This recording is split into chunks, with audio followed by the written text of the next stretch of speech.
Students media करते हैं तो बिस्मिल्लाह पढ़े दूसरी पढ़े का आगाज करते हैं। बिस्मिल्लाहिर्रहमानिर्रहीम।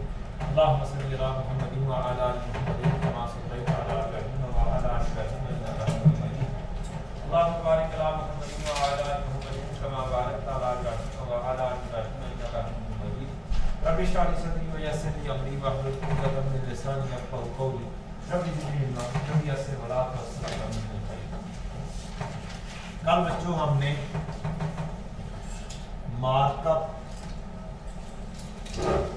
एंड मार्जिन पढ़ा।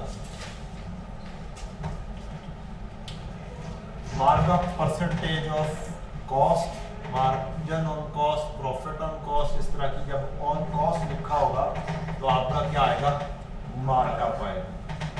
और जब ऑन सेल लिखा होगा, markup on sale, margin on sale, profit on sale, तो तब आपका मार्जिन यूज होगा। और आप लोग पहले बहुत सारे स्टूडेंट्स कोई 100 और ये 100 एज्यूम करते थे और 115, 80 गिराना उठाना, वो सारा काम आप किया करते थे। अब आपको ये दो फार्मूले मैंने सिखाए हैं। ये आपका आ गया मार्कअप का फार्मूला जो कि ऑन कॉस्ट होता है, ऑन कॉस्ट, और एक C = S × 1 - R, ये मार्जिन का फार्मूला, ये ऑन सेल प्रॉफिट को ज़ाहिर करता है। और कल हमने ये फार्मूला बना कर भी देख लिया था। इसके अलावा इसके साथ एक फार्मूला P प्रॉफिट = CR होता है, मार्जिन में प्रॉफिट = SR होता है, सेल प्राइस के ऊपर प्रॉफिट। ये हमने कुछ फार्मूला शॉर्ट करके डिस्कस किए थे और इसके ऊपर कुछ क्वेश्चन भी परफॉर्म किए थे जो कि कोई 5-7 तो हो गए हुए थे। और हाँ 7 हो गए हुए थे। अब 8 नंबर क्वेश्चन है, उसका पहले थोड़ा सा कॉन्सेप्ट समझ लेते हैं, फिर हम बढ़ते हैं। हम लोग मार्केट में जाते हैं, मार्केट में जाके हमारी कोशिश होती है कि हम वहां पर से बाइंग करें जहां पर सेल लगी है। और सेल जो लगी होती है वो सेल प्राइस के ऊपर होती है, ओरिजिनल सेल प्राइस होती है आपके पास। एज्यूमिंग ओरिजिनल सेल प्राइस, वो उसके ऊपर टैग लगा हुआ है 3000 रुपए और उसने डिस्काउंट लगाया हुआ है, डिस्काउंट ऑफ 30%, उसने डिस्काउंट दिया हुआ। अब हमें देखना है कि डिस्काउंटेड सेल प्राइस क्या होगी। तो इसका तरीकाकार एक 3000 में से 3000 के ऊपर 30% क्या करें, माइनस करें। तो हमारे पास क्या चीज आ जाएगी, डिस्काउंटेड सेल प्राइस आ जाएगी जो कि 2100 बन जाएगी। इसको मैं अक्सर औकात क्या करता हूं, फार्मूलाज में कन्वर्ट करवाता हूं। ये 3000 क्या कॉमन लिया जा सकता है? क्या ये बिफोर डिस्काउंट वैल्यू है? ठीक, तो फिर क्या कह सकता हूं, ये before discount minus before discount into rate है, और ये वाली वैल्यू आफ्टर डिस्काउंट है। तो क्या मैं इसको कॉमन ले लूं? तो फिर क्या हो जाएगा, बिफोर डिस्काउंट इनटू 1 - R =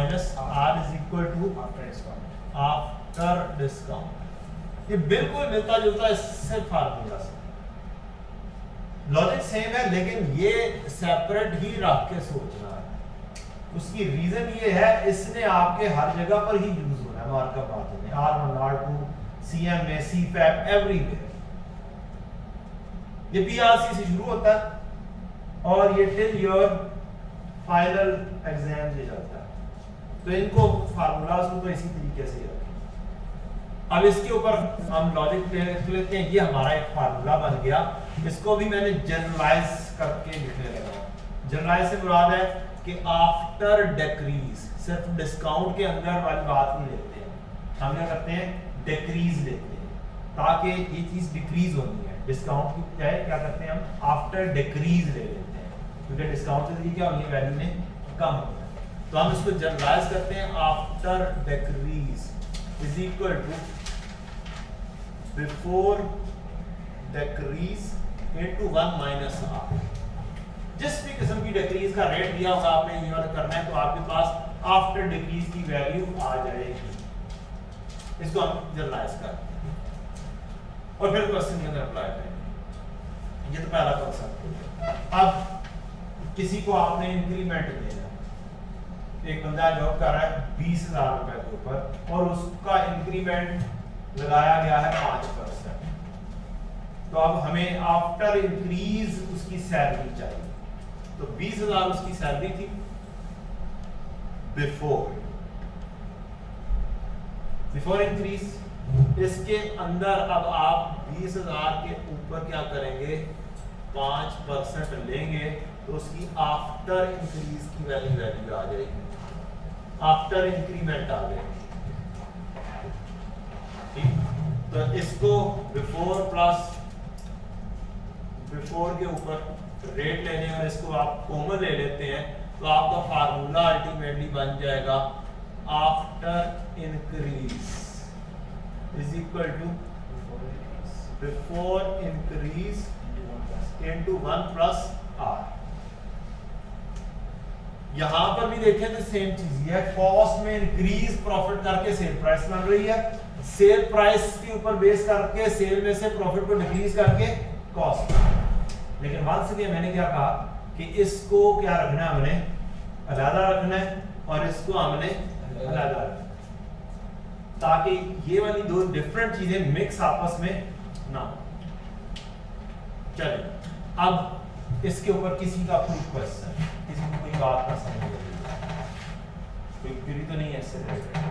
चलिए इस क्वेश्चन के ऊपर आते हैं, 8 नंबर क्वेश्चन पे। Ali Kamran sold 3 shirts for 2760।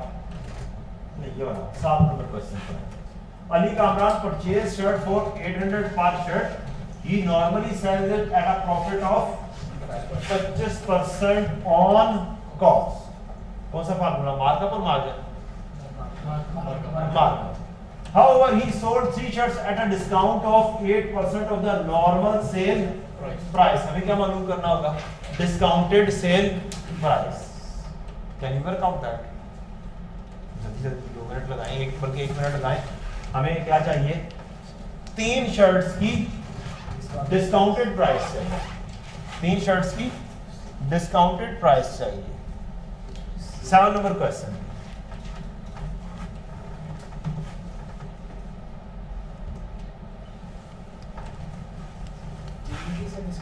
हाँ 3 की, तुझे 3 बोला तो 3 ही लूंगा ना मैं, 1 की निकालने बाद में 3 की मल्टीप्लाई कर दें। आगे सबसे निकला है नहीं, तो पेपर के ऊपर लेकर जाए ना बेटा। ये अगर आप पीआरसी पढ़कर आए हैं और आगे बैठ गए हैं तो एक बुरी आदत पीआरसी के स्टूडेंट्स को पड़ गई होती है, रफ वर्क करने की। अब आपकी वो चीज प्रेजेंटेड चीज आपकी क्या होगी, उसने मार्क्स देने हैं। जैसे आप पेज के ऊपर लेकर आएंगे उसने मार्क्स देने हैं। अगर आपकी चीज पेज के ऊपर नहीं सही होगी तो उसने मार्क्स आपको नहीं देंगे।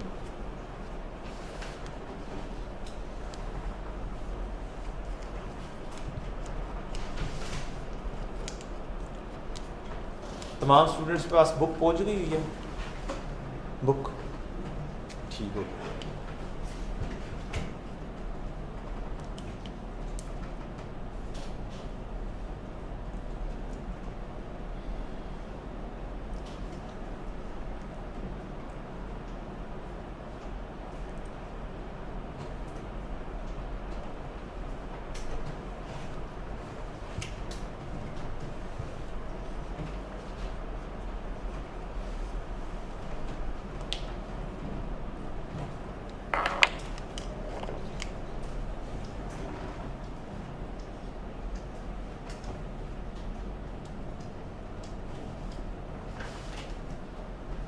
यार इतनी देर हो गया, चलो बोले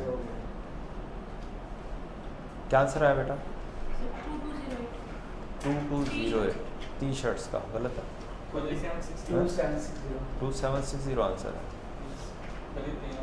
प्राइस और 276 डिस्काउंट। आपका क्या है? वैसे ही कर दिया तो ये भी सही है। चलें, फार्मूला ना लगाएं। अगर नई जेन में बैठ रहा, नई फिट इन बैठ रहा, आपके दिमागों में कुछ और चीज़ शरायत कर चुकी हुई है तो मैं उसको निकाल नहीं सकता, फिर वही ये यूज़ कर लें। अगर आप इतने श्योर हैं ना उसके ऊपर तो फिर आप यूज़ कर लें। लेकिन मैं क्लास में क्या करवाऊँगा, मैं इसको यूज़ करवाऊँगा, क्योंकि ये चीज़ हमें सुकून में इस तरीके से रखती है कि हमें बाद में 100 कौन सी चीज़ लेना है, डिवाइड कैसे करना है, मल्टीप्लाई कैसे करना है, उस चीज़ से आज़ाद कर देती है। और फिर गलती के चांसेस इतने कम हो जाते हैं कि तकरीबन ना होने के बराबर। बस आपने आइडेंटिफाई करना है मार्कअप लेना है या मार्जिन लेना है। चलें, 7 नंबर, अली कामरान ने परचेज किया शर्ट 800 पर शर्ट। इसका मतलब है उसको कॉस्ट की कितने, 800 की, और 3 शर्ट्स के मालूम करना है तो 2400 की 3 शर्ट्स हो जाएंगी, ऐसे ही है। तो मेरी कॉस्ट जो मुझे पड़ रही है वो 2400 पड़ रही है। सेल करता है profit of 25% of cost. Of cost से आपको कौन सा फार्मूला यूज करना है, मार्कअप का, और मार्कअप का फार्मूला S = C × 1 + R। अब मेरे पास कॉस्ट मौजूद है, मुझे क्या चाहिए, सेल प्राइस चाहिए, तो ये तो सीधा सीधा सा फार्मूला हुआ 2400 × 1 + 0.25, ये आ गई आपकी 3000 रुपया। नॉर्मल सेल प्राइस क्या आ गई, 3000। ये फर्स्ट स्टेप है कि नॉर्मल सेल प्राइस आपने निकालना है। अब इसके बाद ये वाली चीज आ जाती है कि आपको आफ्टर डिक्रीज की वैल्यू चाहिए। पहले अच्छी अंडरस्टैंडिंग डेवलप कर लें, फिर बेशक किसके ऊपर चले जाएं, शॉर्टकट्स के ऊपर चले जाएं, दोनों फार्मूलाज को इकट्ठा अप्लाई कर लें, नो प्रॉब्लम एट ऑल। लेकिन अच्छी अंडरस्टैंडिंग डेवलप हुए बगैर शॉर्टकट्स मारने की कोशिश करेंगे, फिर काम गड़बड़ होगा, फिर उल्टा पड़ जाएगा। और मेरा मानना यह है कि चीज अंडरस्टैंडेबल हो तो पेपर में आराम से हो सकती है, आपको खुद अंडरस्टैंड हो रही हो, क्योंकि दरमियान वाली चीजों के ऊपर कई रिलेशंस होते हैं हमारे पेपर के अंदर। नेक्स्ट चीज क्या है, मुझे डिस्काउंटेड प्राइस चाहिए, तो discounted price means after discount मुझे चाहिए, तो 3000 के ऊपर इसमें से मुझे लेस करना है। और अब डिस्काउंट कितने परसेंट है, 8%, 0.08। अब आप 3000 को 0.92 से बेशक मल्टीप्लाई कर लें, 276, ये क्या आंसर आ जाएगा, डिस्काउंटेड प्राइस 2760 आ जाएगा। ठीक हो गया बच्चे, चले अब आ जाए एनी क्वेश्चन इसके ऊपर, तो भी कोई नहीं है। चले 8 नंबर क्वेश्चन पे आ जाए, 8 नंबर क्वेश्चन पर आ जाए। अली कामरान ने 3 शर्ट्स बेची हैं 2760 की। ये इत्तेफाकिया तौर पर नहीं, यकीनी तौर पर आपको पता है, क्योंकि इससे पहले आपने ये काम किया। अब आपको क्या करना है, इसी को ही रिवर्स लेकर जाना है। These are sold at 8% discount of normal sale price. He normally sells at a profit of 25% of cost. आपको मालूम क्या करना है, कॉस्ट मालूम। अब रिवर्स इंजीनियरिंग के ऊपर आ गए, ये वाला तो काम करेंगे और आप 800 निकाल भी लेंगे, 2400 भी निकाल लेंगे और आराम से निकाल लेंगे इंशाल्लाह।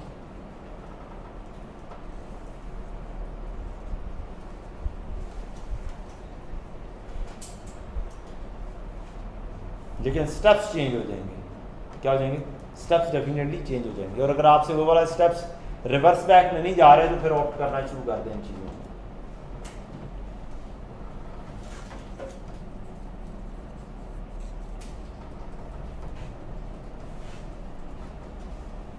यार मैंने तो नीचे स्टेप्स भी लिख दिए हैं, काम गड़बड़ है।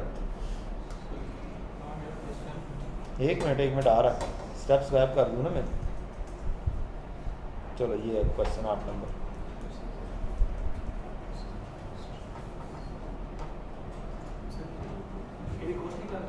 हाँ हाँ अकेली कॉस्ट निकालनी है। निकल आई, वेल डन, गुड जी बेटा, निकल रही है। गड़बड़ है, क्वेश्चन भी जो आपने किया उसी को ही मैंने रिवर्स बैक किया जी। कॉस्ट निकालनी है, एक शर्ट की कॉस्ट निकालनी है। समझिए 7 कैसे आ गई? ठीक है ना, ये सेल डन। क्वेश्चन नंबर 8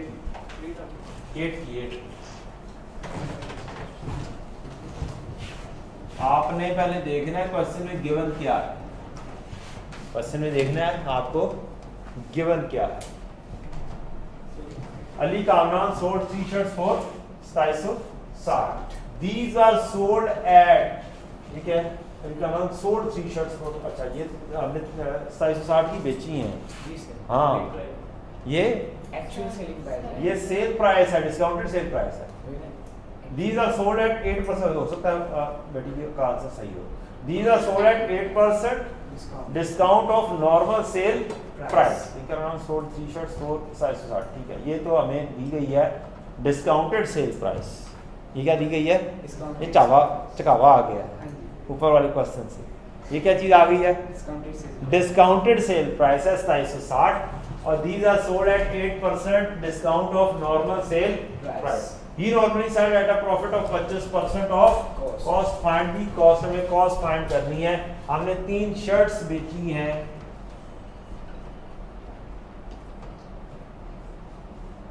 कितने में? 2760 में, और ये हमारे पास डिस्काउंटेड सेल प्राइस है, जितने में हमने चीज बेच दी,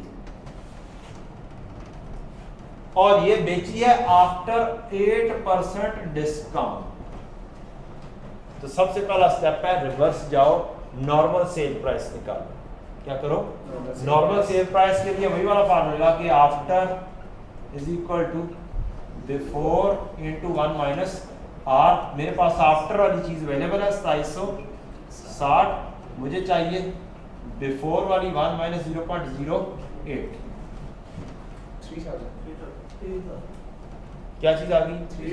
ये इसके मतलब क्या चीज आई? Normal sale price.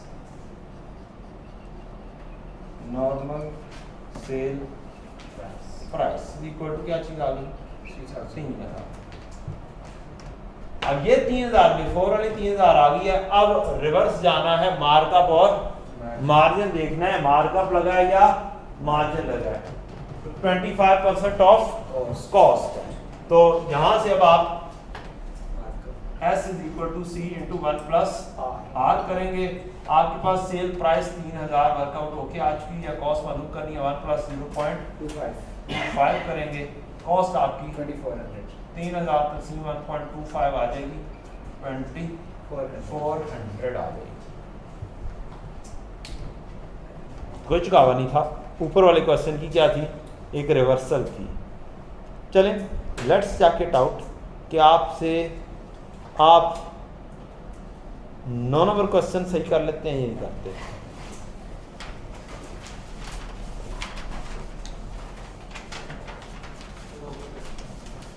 नौ नंबर क्वेश्चन है जनाब ये,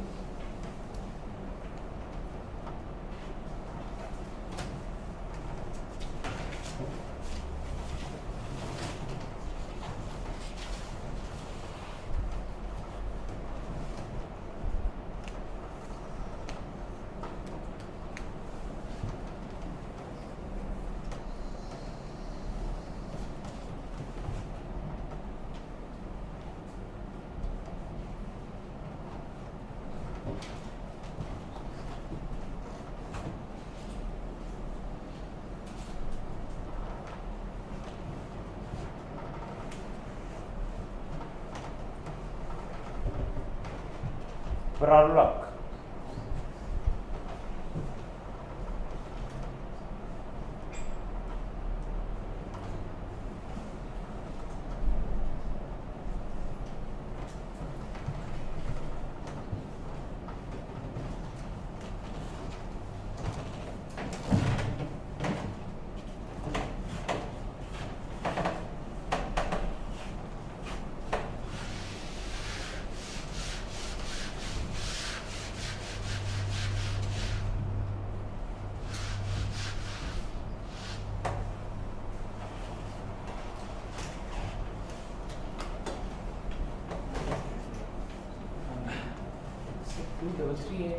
मुझे क्या पता, जब देखेंगे निकालेंगे तो। मैंने तो ये मैं सोल्यूशन निकाल के नहीं रखा। सही है 23380 आ गई है, चलिए अच्छी बात है।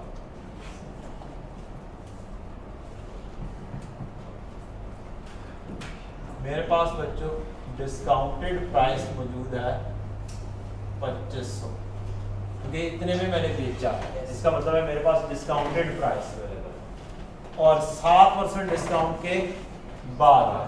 तो ये आफ्टर डिस्काउंट वाली चीज़ है, आफ्टर डिक्रीज वाली।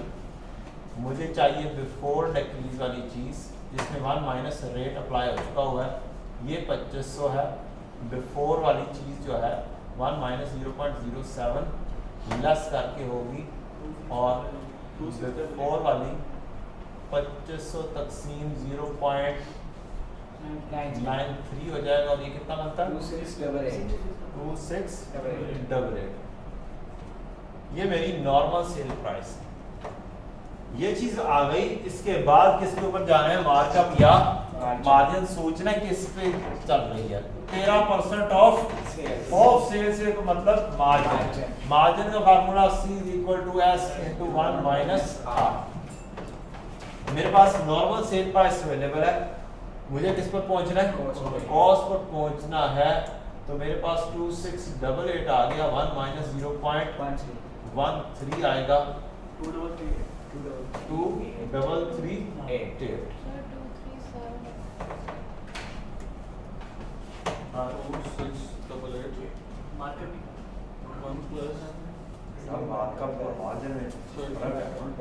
आप मार्कअप लगाएगा, कॉस्ट निकालनी है, फार्मूले दो बेटा।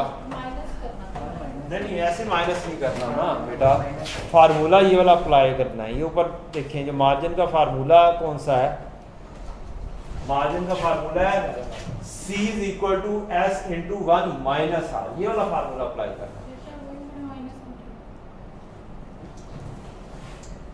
ठीक। एक है सेल = कॉस्ट × 1 + R। ये ऐसे नहीं है प्लस माइनस, इसके पीछे साइंस है। कल वाला लेक्चर आपने ले लेना है सर। जी बेटा। आफ्टर डिस्काउंट दिया तो सर आफ्टर डिस्काउंट से नेट कॉस्ट कितनी निकालते कैसे निकालोगे बताओ। शॉर्टकट यूज करोगे हो सकते हैं, लेकिन कहाँ पे अटक जाओगे, एकदम से मार्कअप मार्जिन पे अटक जाओगे। कहाँ पे अटक जाओगे, कभी मार्कअप आना है कभी मार्जिन आना है। सेम क्वेश्चन, यही वाला क्वेश्चन करते हैं। कौन सा नंबर क्वेश्चन था, 9 नंबर क्वेश्चन है। सेम शॉर्टकट से सर ये की नहीं, एक लाइन कर देंगे लेकिन फायदा कोई नहीं है उसका। सर जी पहले बेस से ही समझा सर जी। पहले बेस पक्की हो, उसके बाद मैं 2 काम करता हूँ। बेस स्ट्रॉन्ग कर लो, उसके बाद जो है शार्प स्टूडेंट जीनियस किस्म के, वो क्या करें, शॉर्टकट को खुद ऑप्ट करें, ठीक। और जो से स्टूडेंट हैं तो मेरे जैसे जरा से, वो पहले वाला वो क्या करें, बेस। वो बेस के ऊपर जब रहेंगे तो कोई खास ज्यादा टाइम नहीं लगना है। असल चीज है सही आंसर करना। मैं जल्दी बचाते हुए गलत आंसर कर दिया तो क्या होगा, मेरे मार्क्स कट जाएंगे। सीए में मार्क्स लेना कोई मुश्किल काम नहीं है, इतने इतने से सवाल है ना, नहीं कोई लंबे क्वेश्चन नहीं, ये चुनने में से इतने जैसा हौसला रखा है। जो पेपर फेल करके बैठे हैं वो देखेंगे, फर्क महसूस करेंगे कि वाकई यार इतने से सवाल शॉर्ट होते हैं। आपने खुद इजाफी लेंथी किए, आप देखिएगा, ठीक है। आपको फॉर्मेट्स के ऊपर ले आऊंगा इंशाल्लाह, आपको समराइज लेआउट में करना भी काफी हद तक सिखा दूंगा इंशाल्लाह। आपके क्वेश्चन जो पहले उस तरीके से लेंथी वे आउट में होते थे वो शॉर्ट वे आउट में और जल्दी और आसानी तरीके से हो जाया करेंगे इंशाल्लाह, ठीक है। तो ये वाला क्वेश्चन है, मैंने सिर्फ इतना सा चेंज करना है। क्या करना है, ऑफ कॉस्ट कर दिया मैंने, बंदा वही है, बंदा वही है। वो पहले से निकाल के रखा हुआ था, दोनों निकाल देंगे कि वो वाला होगा तो क्या होगा, वो वाला होगा तो क्या होगा। वेलकम। यहाँ का प्रोसीजर है सेम, रिवर्स बैक जाके आपने बिफोर की सेल प्राइस निकाल ली, इसके बाद आपने मार्कअप या मार्जिन 10 नंबर क्वेश्चन में 10 नंबर क्वेश्चन में आप क्या लगना है, का तो अपना नाम मार्कअप लगना है।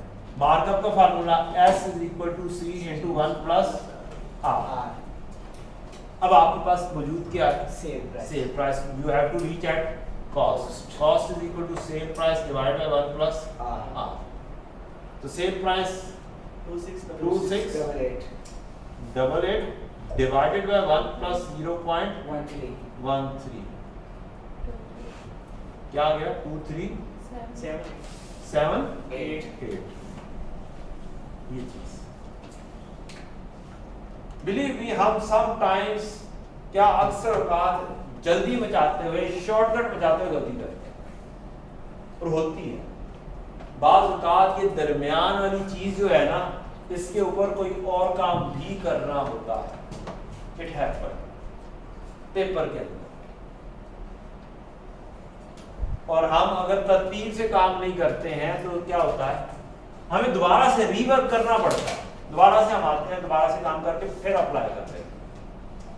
तो ये होता है, मेरा एक्सपीरियंस तो ये कहता है कि होता है। चंद दिन तक क्वेश्चन भी आ जाएंगे इंशाल्लाह कि ये होता है। चलें जी, चलें 10-11 नंबर भी क्वेश्चन कर लें, ये मेंड हो गया। ये 10 नंबर था, या इसको हम कर देते हैं 9B, और ये 10 ही रहेंगे। इसको हमने 9B कर लिया है। अगर कॉस्ट पर हो और एक आ गया 10 नंबर क्वेश्चन, फिर हम इन्वेंटरी शुरू करते हैं। क्या लॉस ऑफ 300,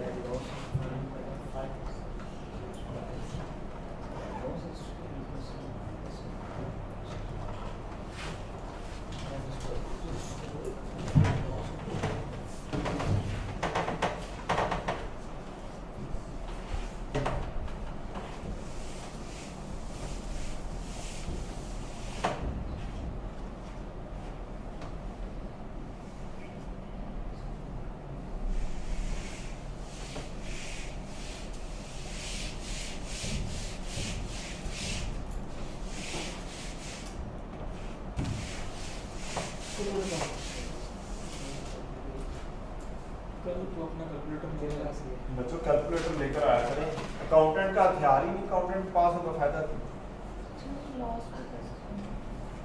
लॉस को कैसे करना है, एक मिनट अभी मैंने समझाना है। ये 1-2 मिनट इन्होंने लगाने हैं ना, ये लगा लें, फिर मैं बता देता हूँ कि लॉस को कैसे डील करेंगे। इस तरह के क्वेश्चन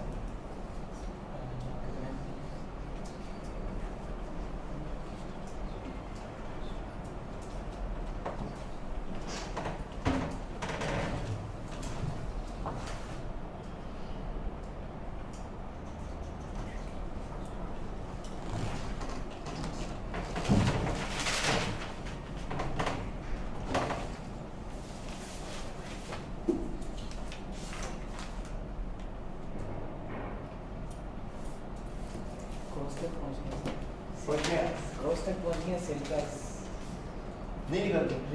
रेट कौन सा है, 5%? लेकिन बताओ सर, इसमें ये नहीं है कि वो किस पे सेल कर रहा है, कितने कॉस्ट पे सेल कर रहा है।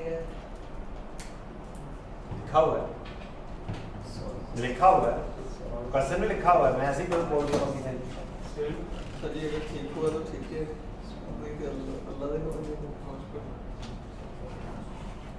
ये 2 वैल्यू है। ठीक है सर, सब हम करें जी शुरू। जी सर। चलें। कह रहा mister Ali Hasnain sold goods at a loss of 5% of purchase price. Purchase price क्या होती है, Cost. कॉस्ट होती है। इट मींस 5% ऑफ कॉस्ट हुआ। फार्मूला कौन सा, मार्कअप या मार्जिन ऑफ कॉस्ट? मार्कअप हुआ, मार्कअप हुआ। मार्कअप के 2 फार्मूलास पढ़ाए हैं आप। क्या है, एक S = C × 1 + R। अगर 3 वेरिएबल्स, इनमें से 3 में से कोई 2 वेरिएबल्स अवेलेबल होंगे, तीसरा निकल आएगा। सेल, कॉस्ट और रेट, इन 3 में से कोई से 2 होंगे तो तीसरा निकल आएगा। दूसरा फार्मूला पढ़ाया था P = CR। और जब कभी लॉस हो तो बस उसे क्या करना है, माइनस में लिखना है।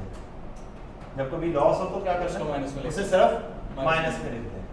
तो -300 = कॉस्ट इनटू रेट 0.05।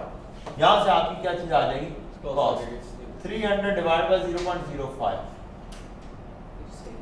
क्या चीज आ गई, 6,000 ये आपकी कॉस्ट आ गई 6,000 माइनस में आ जाए आंसर, कोई मसला नहीं है।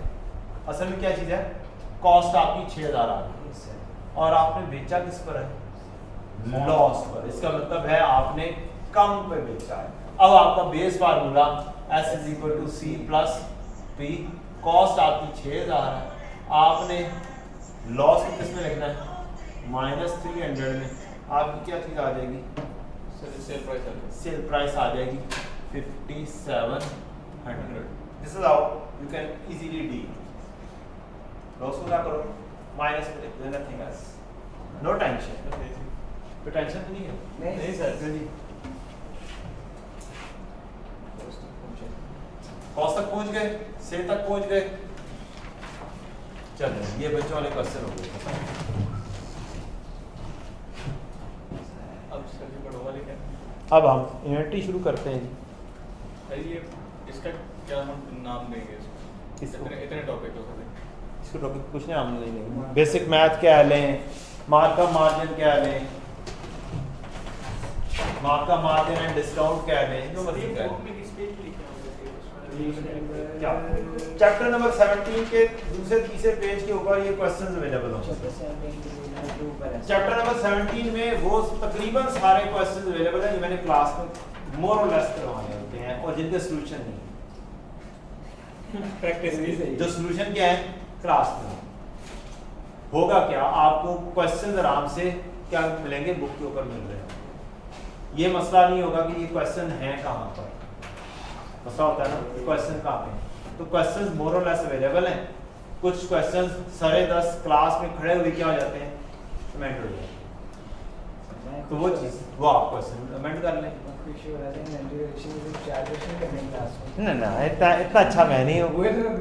हाँ इतना अच्छा मैं नहीं हूँ। आप पास पेपर भी करेंगे, कोई कॉन्सेप्ट चेंज करेंगे, कोई कभी मैं प्रैक्टिस क्वेश्चंस के ऊपर आ जाऊँगा, कभी मैं जो ICAP के क्वेश्चन बैंक की तरफ से आ जाऊँगा।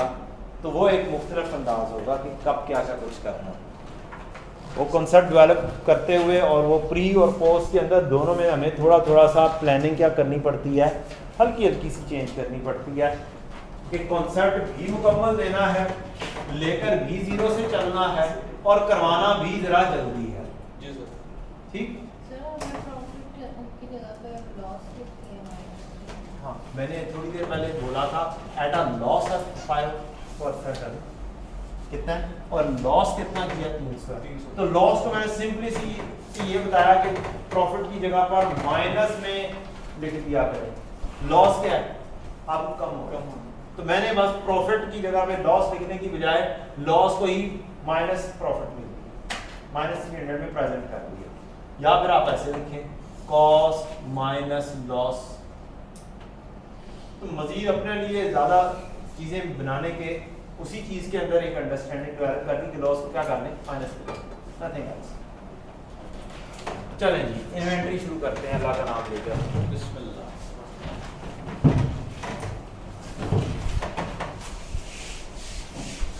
काइंडली मुझे ये बताइएगा PRC 4 कौन कौन पढ़ रहा है? इंट्रोडक्शन टू अकाउंटिंग नहीं सारे नहीं है यहाँ पे। ऐसे ऐसे बंदे, ऐसे ऐसे मिक्सचर बंदे हमें मिलते हैं जो AFC में एग्जामिशन लेकर आते हैं और आकर बैठ जाते हैं जिन्हें इन्वेंटरी नहीं पता होती, जिन्हें इन्वेंटरी का कब पता नहीं होता, एग्जामिशन वाले बच्चे। अच्छा वो भी एक और बच्चा भी है जिन्होंने एग्जामिशन ली हुई है और जी बेटा आप ही हैं। बहुत सारे बच्चे ऐसे होते हैं, हमें पता होता है कि अभी तक वो खेप निकली नहीं है।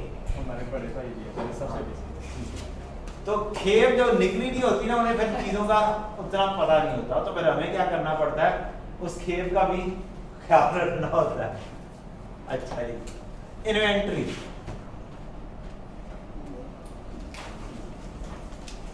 वैल्यूएशन।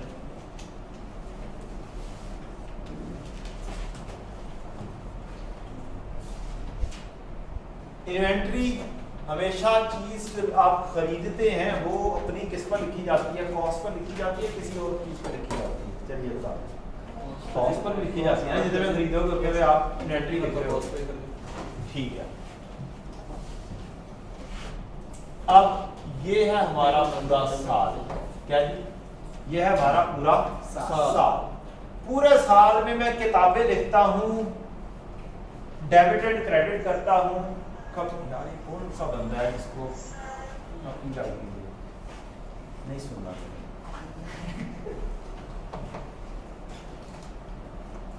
कहानी का फोन हो गया, बना सुन ही लगा है कि बहुत ही छेती पाई है। अननोन नंबर है, कोई स्टूडेंट पता नहीं क्या उसको जल्दी पड़ी हुई है, कोई मैंने उसको जवाब दिया, बार बार वो क्या कर रहा है, कॉल कर रहा है। मैं क्लास पढ़ाऊं के उसको ठीक है ना?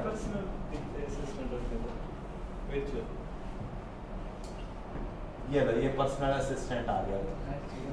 ठीक है, आपने पूरा साल इन्वेंट्री खरीदी बेची, खरीदी बेची, ये किसके ऊपर चल रहा है? अपनी कॉस्ट पर। हम यहाँ से लेकर पूरा साल किताबें लिख रहे हैं और अपनी कॉस्ट पर चल रहे हैं। चलते चलते यहाँ पर पहुंच गए हैं। ईयर एंड पर हमारे पास किताबों के मुताबिक कॉस्ट अवेलेबल है। किताबों के मुताबिक क्या है? अवेलेबल है कॉस्ट।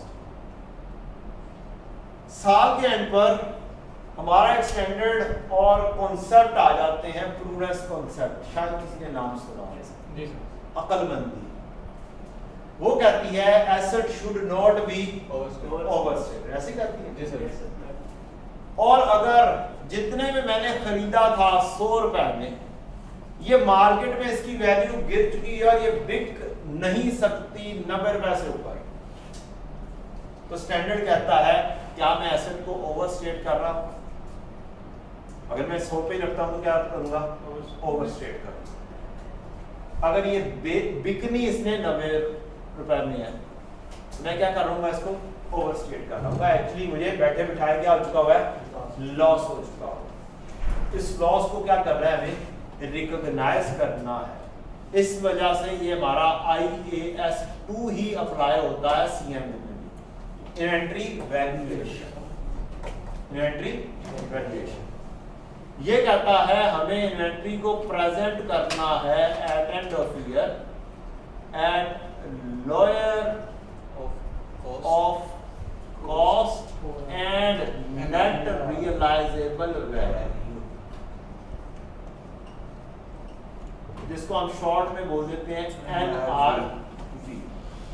कॉस्ट या NRV में से जो लोअर हो उसके ऊपर प्रेजेंट करें। ठीक, अब NRV आती कैसे है?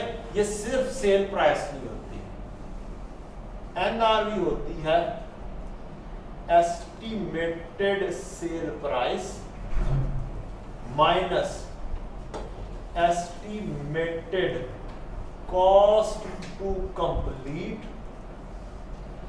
Minus estimated cost to sell. ये हमारा फार्मूला होता है इसका। ये हमारा फार्मूला होता है। इसको शॉर्ट में हम सेल प्राइस बोल देते हैं minus cost to complete minus cost to sell, ऐसे लिख देते हैं। ठीक, नेट रियलाइजेबल वैल्यू। अब हमारे CMA में इन्वेंट्री वैल्यूएशन बहुत अहम किरदार अदा कर चुकी है विद रिस्पेक्ट टू पेपर। उसकी रीजंस हो लीजिएगा, आपको हिस्टोरिकली ऐसा बहुत ज्यादा CMA के इन इटसेल्फ CMA के पास पेपर नहीं मिलते। उसकी रीजन, पुराने जमाने में inventory valuation introduction to accounting में भी पूछा जाता था और FAR 1 में भी पूछा जाता था। इन दोनों के कोर्स का पार्ट मुख्तलिफ टाइम्स पर रहा है। और CMA होता था एक सेकंड लेवल पर, एडवांस लेवल। FAR 2 कैप हुआ करता था। भाई ने पुराना भी पढ़ा हुआ। अच्छा,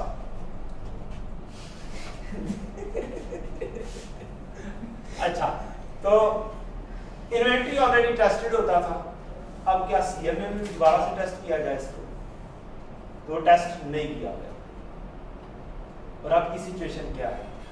अब की सिचुएशन है, अब इन्वेंट्री वैल्यूएशन है पीआरसी 4 के अंदर थोड़ा सा एमसीक्यू बेस्ड। क्या है? एमसीक्यू बेस्ड थोड़ा सा।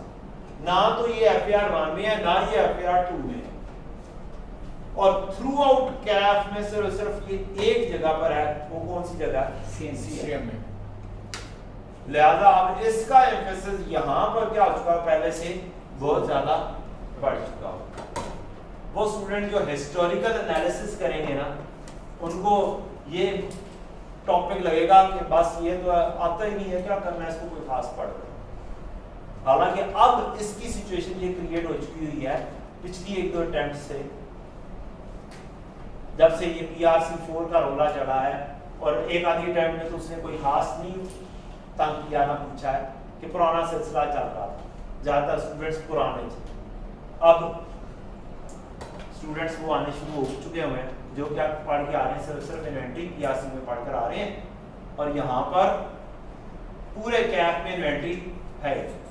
तो अब यहाँ पर इसने पूछा जाए, इसलिए इसको क्या करना है, आपने अच्छा सा पॉलिश करना है। कितने मार्क्स तक करना है बेटा जी मैक्सिमम 20 मार्क्स तक का आ सकता है। हम मैक्सिमम बता सकते हैं, मिनिमम 0, मिनिमम 1, मिनिमम 2। एमसीक्यू आते नहीं है, अल्लाह का शुक्र है। पिछली टर्म्स में कितने मार्क्स आए? कहीं पे 8 मार्क्स का, कहीं पे 10 मार्क्स का, कहीं पे 15 मार्क्स का।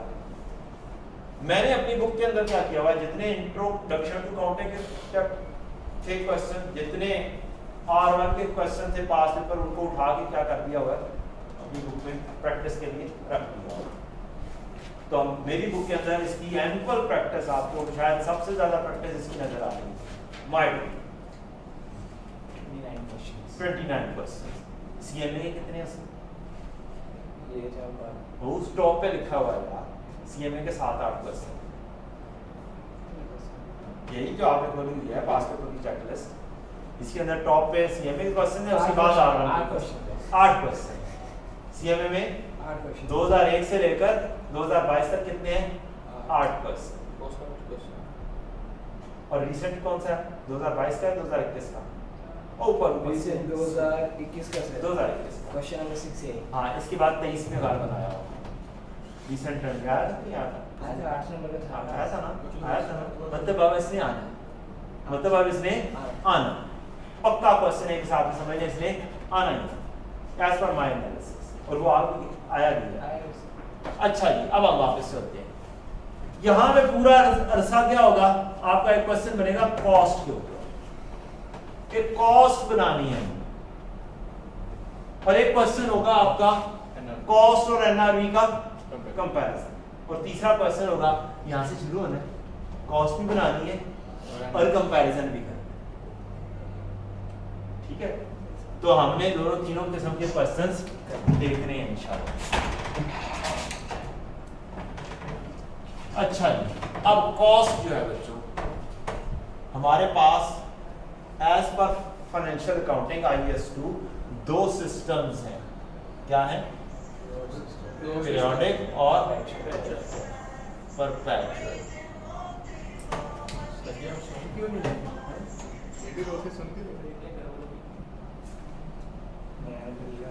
जी अस्सलाम वालेकुम। जी अस्सलाम वालेकुम। जी वालेकुम सलाम। अच्छा, अल्लाह दा अल्लाह दा नहीं सॉरी, ओके अल्लाह हाफ़िज़।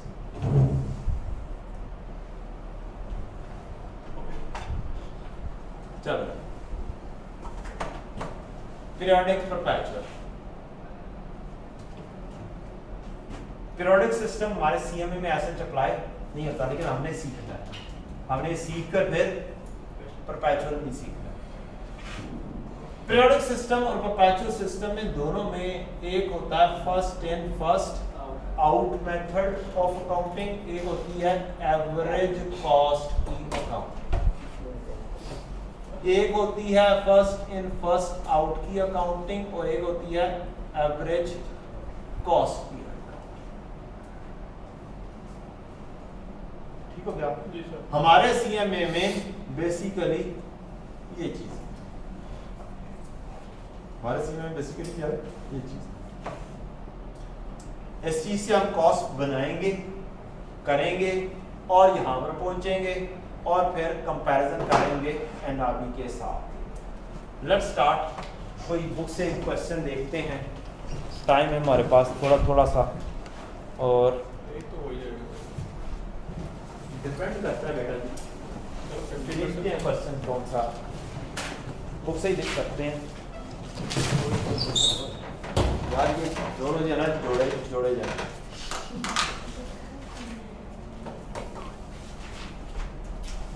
बुक से क्वेश्चन, स्टडी टेक्स्ट की एग्जांपल नंबर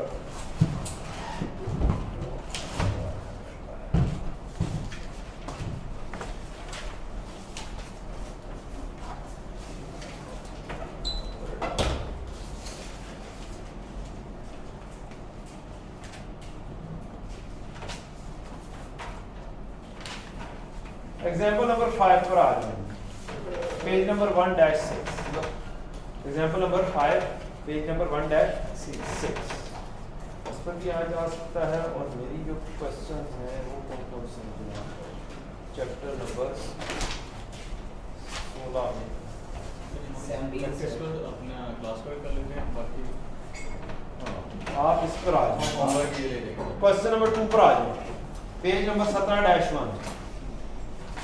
17-1 पर आ जाए क्वेश्चन नंबर 2। आलू चना चाट लिमिटेड। अच्छा आलू सॉरी ACC है, आलू चना चाट आलू।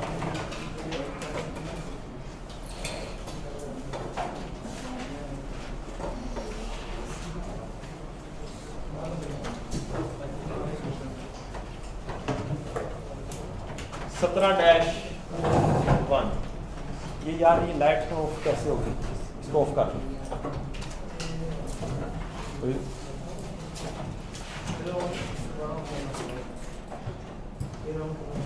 नहीं अब नहीं, हमने डायरेक्टली इधर से करना। बुक के पेज नंबर 17-1। आलू चना चाट आला beginning inventory of Marches की डब्लिया and data pertaining to its purchase and sales during the February 2021 साथ shown below। आपके पास February 1 ओपनिंग स्टॉक है, आपके पास परचेजेज है, आपके पास सेल है, और आपकी रिक्वायरमेंट बहुत लंबी चौड़ी है। रिक्वायरमेंट्स को छोड़ दें कहानी, जस्ट डाटा को फोकस करें। रिक्वायरमेंट मेरी होगी, रिक्वायरमेंट क्या होगी? मेरी होगी। और रिक्वायरमेंट होगी कि हमें फर्स्ट इन फर्स्ट आउट से क्या करना है?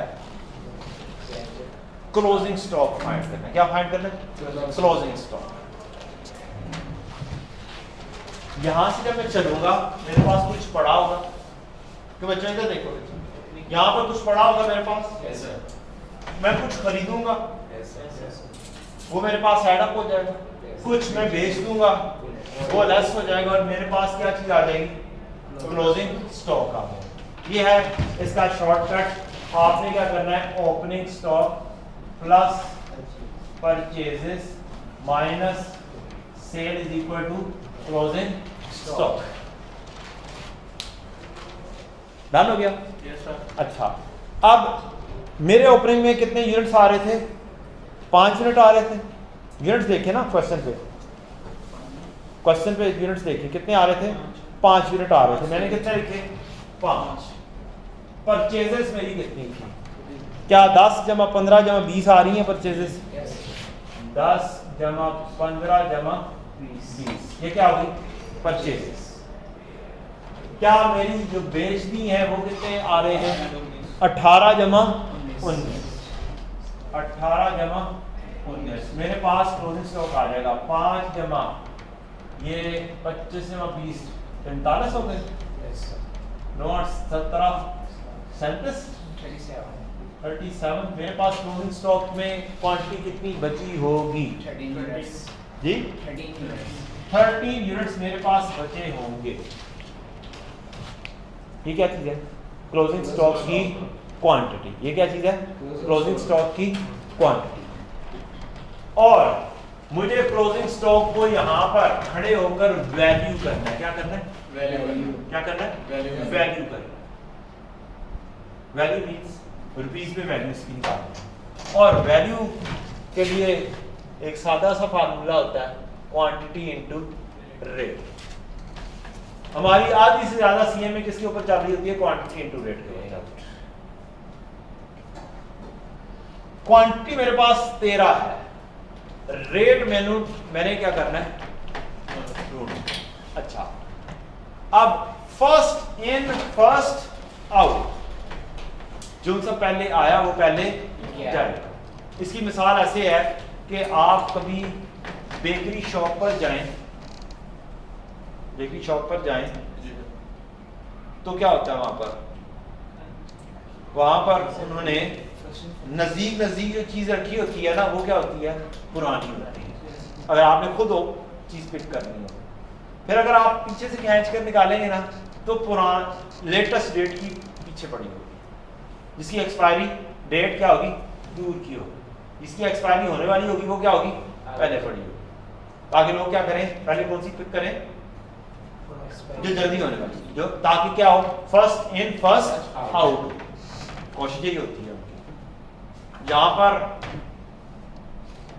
हो ही उनके कंट्रोल में चीज, तो उन्होंने अरेंज ही ऐसे की होती है कि जो सी चीज आज आई है वो पीछे करके रख लेते हैं, जो सी चीज कल की है वो अपने पास करके रख लेते हैं, ऐसे उठाकर वो दे देते हैं आपको। ठीक हो गया? तो वो भी क्या फॉलो कर रहे होते हैं? First in first out follow कर रहे हैं।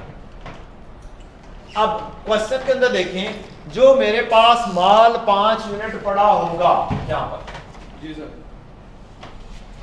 क्या ये सबसे पहले बिकेगा? Yes. जी Yes.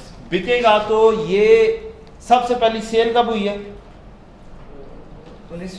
19 तारीख को क्या हुई है? मेरी सेल हुई है। कितने यूनिट सेल हुए हैं? 18 यूनिट जो सेल हुए हैं 19 तारीख को। ये इसमें सबसे पहले उठाने कौन से दिए होंगे? क्यों जी? सबसे पहले उठाने कौन से दिए होंगे? जो सबसे पहले वाले थे 5 यूनिट को दिए थे। उसके बाद कौन से देंगे? 10 वाले यूनिट्स भी दे देंगे, जो कि खरीदे गए थे 4 फरवरी को, वो 10 भी चले जाएंगे। अब कितने पूरे हो गए? 15। मजीद कितने यूनिट्स जाएंगे? टोटल 4 और जाएंगे।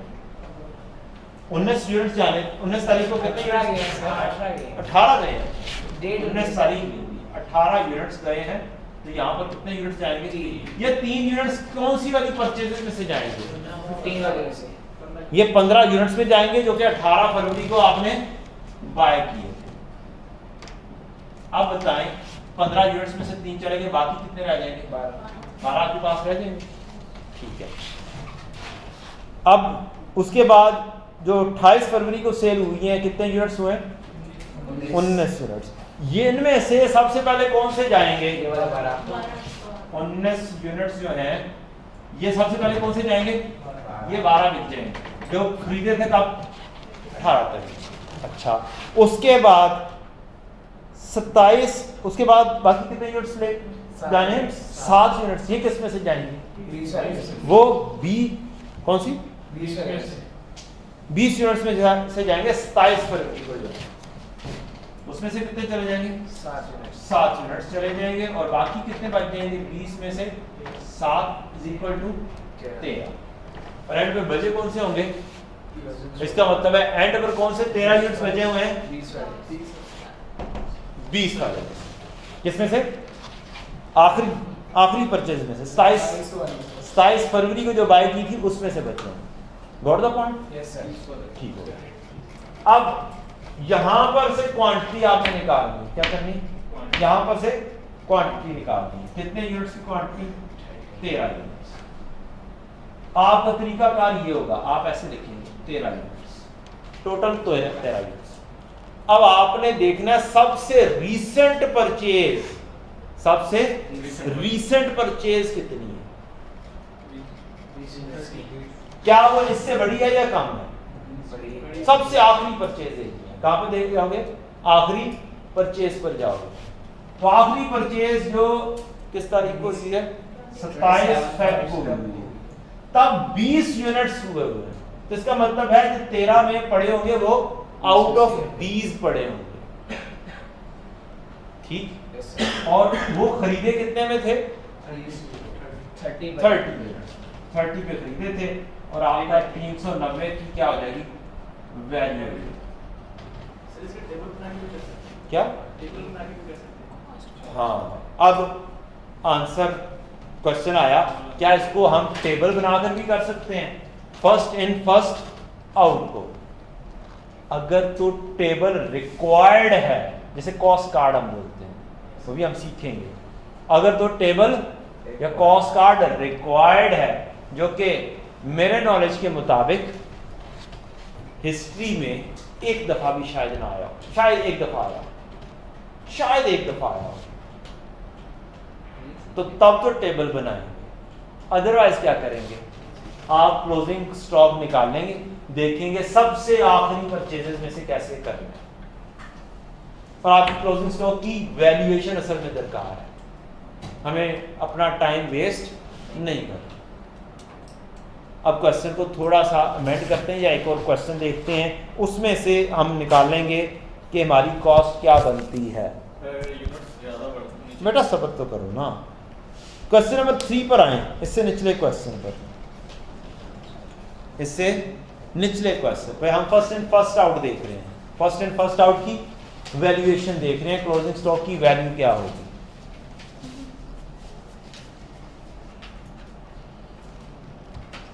क्वेश्चन नंबर 3 के अंदर क्या हुआ है, पढ़ें। क्वेश्चन नंबर 3 17-1 के ऊपर ही पेज पे ऊपर है।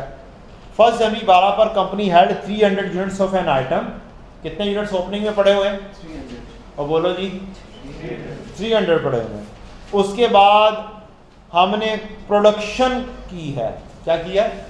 दो तरीके से चीजें हमारे पास आ सकती हैं, या हम उसको प्रोड्यूस कर लें या हम उसे परचेज कर लें। मैन्युफैक्चरिंग बिजनेस होगा तो प्रोडक्शन कर रहे होंगे और हमारे पास फिनिश गुड होगी। ट्रेडिंग बिजनेस होगा तो हम क्या कर रहे होंगे?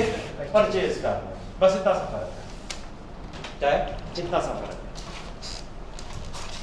प्रोडक्शन यूनिट्स हैं 10, 20 और 25 को किए, 400 यूनिट्स, 400 यूनिट्स और 400 यूनिट्स।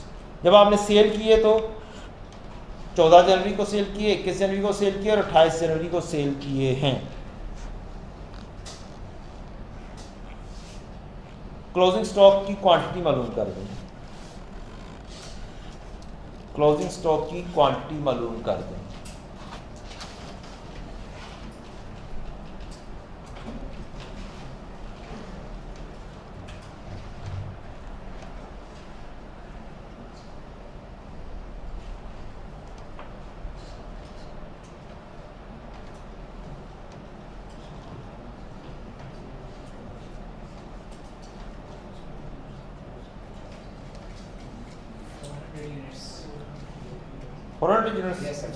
चलें, एक थोड़ा क्वेश्चन नंबर 3 का डाटा हल्का सा चेंज करें। क्या है? हल्का सा आप चेंज कर सकते हो। क्वेश्चन 3 के डाटा के अंदर बस इतना सा चेंज करना है कि 14 जनवरी जहाँ पर लिखा हुआ है ना, उसकी क्वांटिटी लिखी हुई है, उसमें 500 यूनिट्स लिखे हुए हैं, उसको 50 कर लें। क्या कर लें? 50 कर लें, बस इतना सा काम कर। जरा सब्र तो करना। क्वेश्चन नंबर 3 में अब हम FIFO देखते हैं। क्वेश्चन नंबर 3 में अब आप FIFO देखते हैं, amended question,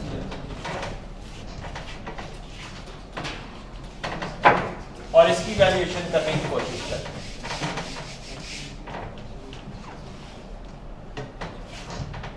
opening stock plus production या परचेज माइनस सेल या इशू। परचेज या प्रोडक्शन आएगी और सेल या इशू आएगी, आपके पास क्लोजिंग स्टॉक आ जाएगा। ओपनिंग स्टॉक कितना है बेटा? 300। Yes sir, 300। परचेजेस किया मैंने 400 जमा 400 जमा 400। सेल मैंने कितने यूनिट्स किए हैं? मैंने चेंज करवाया 50 किए।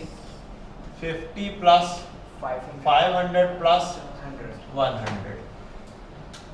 300 में 1200 ऐड हुए, गए कितने? 650। मेरे पास बचे कितने होंगे? 850। अब मेरे पास 850 यूनिट्स बचे होंगे और मुझे इनकी क्या करनी है, वैल्यूएशन करनी है under first in first out FIFO method में। जो सी चीज पहले आएगी वो पहले जाएगी। एंड पर बची कौन सी होगी, रीसेंट जो मोस्ट रीसेंट होंगी। टोटल क्वांटिटी मेरी है कितनी, 850 मैं टोटल में लिख दूंगा। अब मैंने सबसे आखिरी जो बाइंग की है वो देखूंगा कितनी की है। क्या मैंने 400 की है 25 जनवरी को? क्यों बच्चों, Yes, sir. क्या इसका मतलब है ये 25 जनवरी को जो बाय किए थे ये तो पड़े होंगे, ये तो मेरे पास पड़े होंगे और सारे के सारे पड़े होंगे। 400 यूनिट्स 25 जन को जो इनका रेट क्या है 26 26। 26 वाले ये पड़ेंगे 850 में से 400 यहाँ से आ गए, बाकी मजीद कितने 450 मजीद रहते हैं। इससे पिछली बाइंग कौन सी की होगी, इससे पिछली बाइंग भी मेरी क्या है, इसका मतलब है मेरे पास 20 जनवरी के भी 400 के 400 यूनिट्स पड़े होंगे। 20 जनवरी 400 ये कितने में खरीदे थे 25। क्या मुकम्मल हो गया 850? नहीं, अभी इससे पिछले स्टेप पर चलो। कितने, ये कितने में खरीदे थे 23 में। ये हमारी क्या आ जाएगी, क्लोजिंग स्टॉक की वैल्यू आ जाएगी कितनी, टोटल से 1150 पहले का 1150 10,000 10,000 10,400 10,400 और टोटल वैल्यू कितनी हो जाएगी 21,550 21,550। अगर हम टेबल बनाने बैठेंगे तो हमारा खाम खा में टाइम क्या हो जाएगा, वेस्ट हो जाएगा। ये हमारी रिक्वायरमेंट 12 दफा आती है और इसके मार्क्स होते हैं 2। क्या पूछेगा क्वांटिटी वो पूछेगा what is the value of closing stock.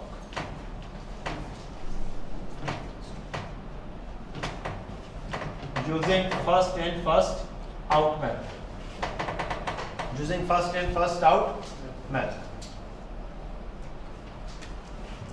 और मैंने यहां पर 2 फार्मूले लिखे थे, पीरियोडिक और सॉरी सिस्टम लिखते हैं, पीरियोडिक सिस्टम परपेचुअल सिस्टम। ये इधर भी ये ऐसे ही होता है और इधर भी ऐसे ही। FIFO में कोई डिफरेंस नहीं। अनलेस एंड अनटिल कि आपको कार्ड बनाने का क्या है, अनलेस एंड अनटिल कि आपको कार्ड बनाने का क्या है और कार्ड नहीं बनाने का क्या है, FIFO में नहीं करना।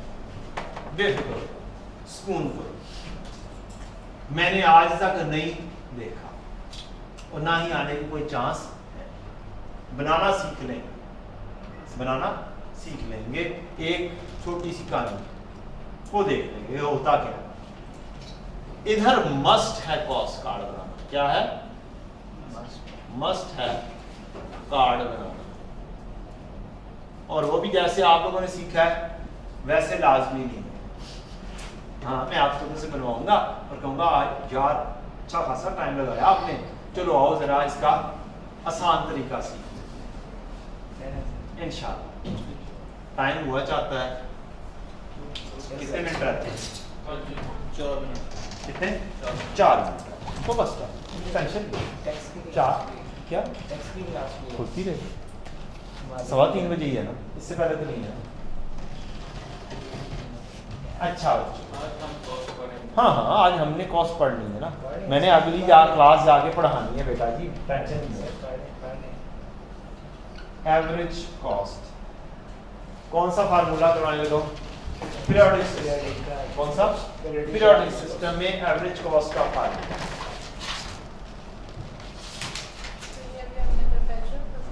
जी, ये FIFO मेथड किया था, FIFO मेथड पीरियोडिक परपेचुअल दोनों में सेम है, इसके रिजल्ट्स दोनों मेथड में सेम, कोई फर्क नहीं। अभी मैं फार्मूला बस करवाने लगा हूं, इसी फार्मूले को परपेचुअल में भी अप्लाई करवाऊंगा कल इंशाल्लाह। एवरेज कॉस्ट एवरेज रेट है, क्या है एवरेज रेट है। ये जो आपने क्लोजिंग स्टॉक फाइंड किया है 850 का, ये क्वांटिटी है, ये आपने एक रेट वैल्यू निकाल ली, आपने एक वैल्यू निकाल ली। असल में क्या चीज है, quantity into rate, quantity into rate. अब रेट निकालना है, एवरेज रेट निकालना है। एवरेज रेट निकलता है ओपनिंग स्टॉक की वैल्यू प्लस परचेज या प्रोडक्शन की value divided by opening stock की क्वांटिटी प्लस परचेज या प्रोडक्शन की क्वांटिटी।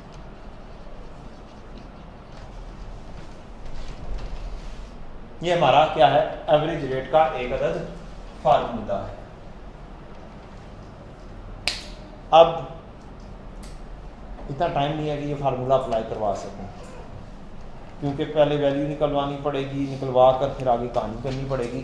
तो एवरेज को हम कल रखते हैं, कल ही इंशाल्लाह कॉस्ट कार्ड और कॉस्ट कार्ड के शॉर्टकट्स भी कल सीखेंगे इंशाल्लाह। एक छोटी सी फेवर कर देंगे, जो से स्टूडेंट्स ने पढ़ा हुआ है, जो से स्टूडेंट्स ने पढ़ा हुआ है, वो काइंडली इस क्वेश्चन का, क्वेश्चन नंबर 3 का कॉस्ट कार्ड बनाकर लेकर आएंगे, अमेंडेड जो क्वेश्चन अभी किया है 50 के साथ।